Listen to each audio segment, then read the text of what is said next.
way there to get the. Yeah, me and him were having a contest. He didn't get the biggest beard going. You got a late start. Huh? Yeah, I did. I think he'd whoop me in a contest. No doubt, he's got a lot of it. How big is his house out here? Oh, I think he trimmed his out a little bit. Thank goodness. Him and Terry had a nasty competition going on. I guess I'm joining it now. It'll be gone by Friday, I guess, till my mom sees this interview. It's a good one today, guys. Thanks. What is questions? Does this seem like a Tennessee week to you? Or? Oh, of course. It's definitely Tennessee week. You always know when it comes around. Just get that feeling. You know, everybody's talking about it. Everybody's asking what's going to happen. You always mark this one on your calendar because it's a big game for all Alabama fans and Tennessee fans alike. So you definitely can't let this one slip up on you. You know it's coming. How closely did you follow the rivalries growing up in Alabama? Well, I mean, I couldn't avoid them. You always knew what was going on, no matter if it was Tennessee or Auburn or Florida, Georgia, Florida, Tennessee. You always knew what SEC rivalry was going on that weekend, and it's big-time football. So the nation's going to be watching, and it means a lot to the state, and it means a lot to them too. So it's going to be a great game on Saturday. When you think about typical Tennessee offenses over the years, what comes to your mind in terms of what they usually like to do? I know they have a new staff, but is there something you can always expect from them? They're going to try to run you over. I mean, that's their style. I read some quotes from some of their old coaches. I mean, you don't know if you have a real football player until you've made it out of Alabama. So, it's a grind. They're not going to do that fancy stuff to try to trick you around. They're going to run it at you and challenge you the whole game. No matter if it doesn't work, they're going to keep coming at you and test your manhood out.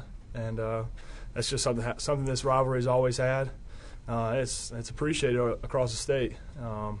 It's definitely a tough game, and it's not going to be any different this year. Can we talk about your mindset the second half of the season, just the grind and where you're at? Yeah, it's definitely been a long first half. But, we've come out and accomplished a lot of things that we were going to accomplish. We're still a long way away from what we ultimately want to do. We've made some good strides, but we still need to pick it up every week. We always talk about improving.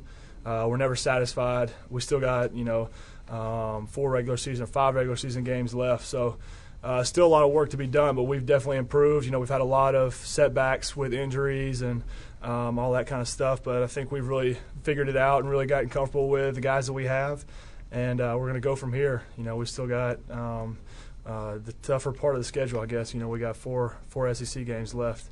And it's going to be to determine a lot to what happens in the postseason for us. So it's definitely important for us. Has the rotating at linebacker, has that settled down maybe a little bit here in the last week or two where you guys are maybe a little more? Yeah. Nico's done a great job for us stepping in, and he's still learning on the run.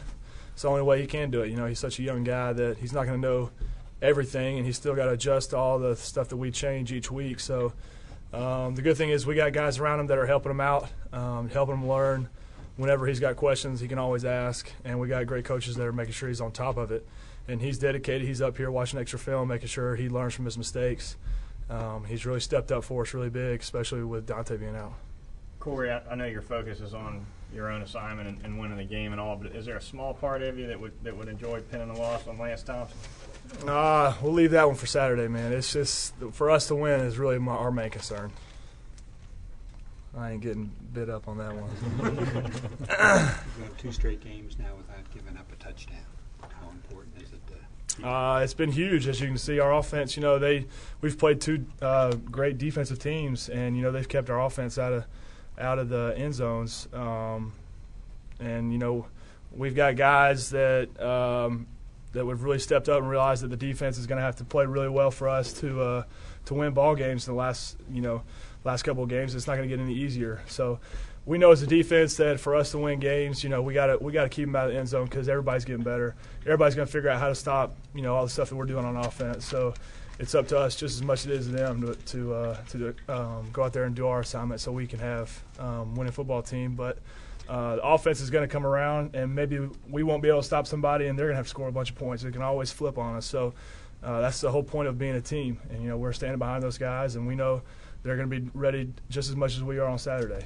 And we're looking forward to them getting out there and putting up some points. Can you also talk about the penalties on special teams? Yeah,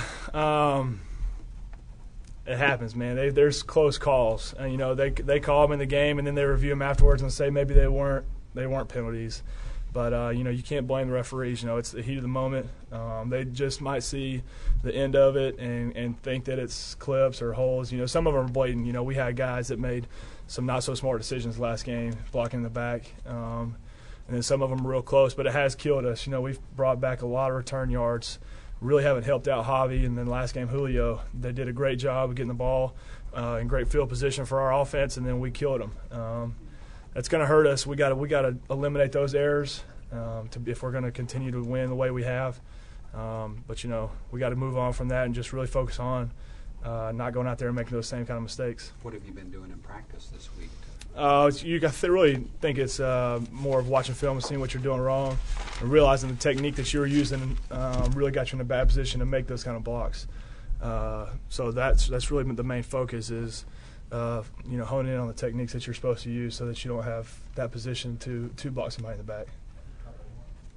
As a linebacker, what's the toughest part about going against Mark Ingram? I mean, luckily, I don't have to see him very often. You know, he's definitely he's got a low center of gravity. He runs the ball really well. He's hard to bring down because his legs are always moving. You can see that in the games, all the yards after catches and after, you know, first contact. He's still moving the pile. So that's definitely one of his greater attributes is for him to keep moving.